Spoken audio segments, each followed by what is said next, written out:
Hello everyone, I'm CJ Werleman. Don't forget to hit the subscribe button below and please help keep our show going and growing by supporting me at patreon.com/CJ Werleman.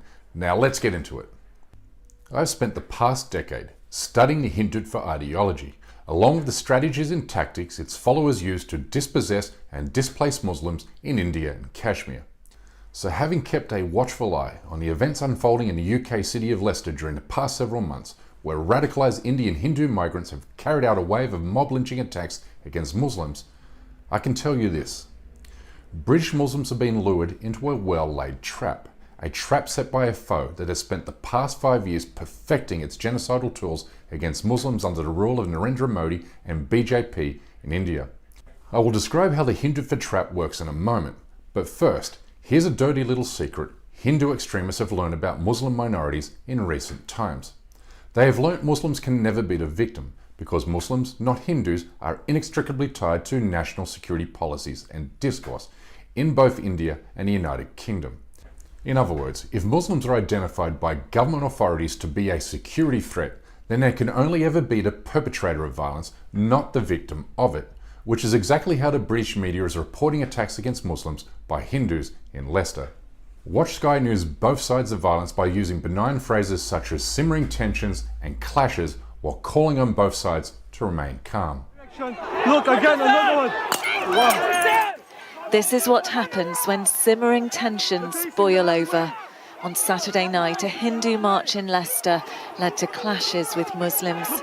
Bottles were thrown at police as they tried to stop the violence. After weeks of unrest. And look at this nonsensical headline by BBC News, which describes definitive and provable Hindu perpetrated attacks against Muslims as a large-scale disorder, while giving no context to the reader about the Hindutva ideology that's responsible for this violence. But let's be clear, these details are not an accidental omission, but consistent with the mainstream media's history of dehumanizing Muslims. Last year, the Centre for Media Monitoring revealed how Muslims are repeatedly omitted as targets of violence in the UK press, which leaves audiences unable to discern perpetrator from victim, as we have seen from the reporting on Leicester. But telling the truth shouldn't be hard. It takes little intellectual honesty to explain how Muslim and Hindu communities have coexisted peacefully side by side for decades in the United Kingdom.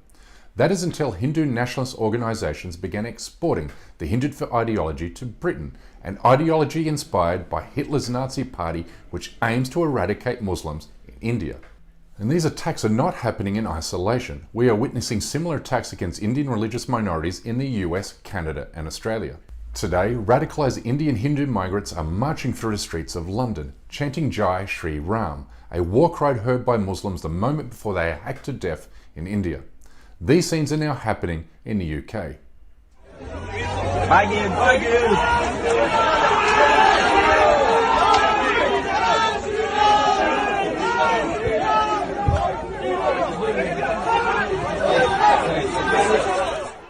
Now imagine for a moment what would happen to a group of British Muslims if they marched in the streets of London chanting pro-ISIS or pro-Taliban slogans. They'd be arrested immediately under draconian UK counterterrorism laws, stripped of their citizenship and detained indefinitely. Heck, Muslims are routinely arrested under these discriminatory laws for expressing solidarity for occupied peoples in Palestine and Kashmir. They even arrested an 11-year-old Muslim boy for offering a prayer to oppressed peoples everywhere. And they arrested my friend and academic Rizwan Sabir after accusing him of studying to be a terrorist, when in reality he was studying Islamic extremist groups for his PhD at a UK university. Muslims in India can share similar stories, but these stories are totally unfamiliar with the Hindu experience. But let me bring this back to my central point, which is this. Hindu extremists are now exploiting the way government authorities and the media portray Muslims and Islam to be a national security threat. And they're using this knowledge to set a trap for Muslims in the UK, the same way they have trapped Muslims in towns and cities throughout India. The Hindutva trap works like this. Step 1. Hold anti-Muslim hate rally. Step 2. March through Muslim neighbourhoods, threatening violence. Step 3. Provoke counter-response from local Muslim community. Step 4. Call the police who arrive on the scene to arrest Muslims. This is exactly what's happening in Leicester now, where Muslim victims have been treated Here's the perpetrator. They marched through our area, past the masjid, provoking the Muslim community, chanting whatever they were chanting, yeah? Now they're inciting, they're causing a problem, and they're actually instigating it. But no matter what Muslims do, they cannot win here. Because even when they do the right thing by calling the police, instead of responding to the threat of hindered for violence, the police do nothing to keep the Muslim community safe from attack. This leaves Muslims with no other choice but to fend for themselves. I'm fuming at the police because we had to do all the police work, but we could come by. They still didn't come and get a statement off him. They didn't even offer any victim support or anything. They didn't even ask for his injuries or what information. Like, surely you'd want to know, right? They've just seen how bad he was hurt. Ambulance was called. That was enough reason to say, look, he's been badly hurt. But no, they didn't even come back for that. Naturally, this is having a traumatic effect on Muslim communities throughout the United Kingdom, who now feel like the police and their attackers are working in cahoots to add further pain to their victimisation. It's no wonder a recent report found that more than half of young British Muslims have suffered poor mental health, and around a third have had suicidal thoughts. This is the legacy of fighting a global war on terrorism by policing Muslim communities as though they were an insurgent population, a legacy made worse by the media's refusal to portray Muslims as victims of violence.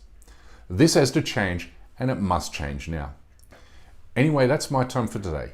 Please don't forget to subscribe to this channel, and we kindly ask you please support this endeavour by becoming a member of the show at patreon.com/CJWorleman. We can't produce, sustain and grow this show without your help, and we offer exclusive benefits to those who do. But for now, good night, good morning, wherever you are, and stay blessed.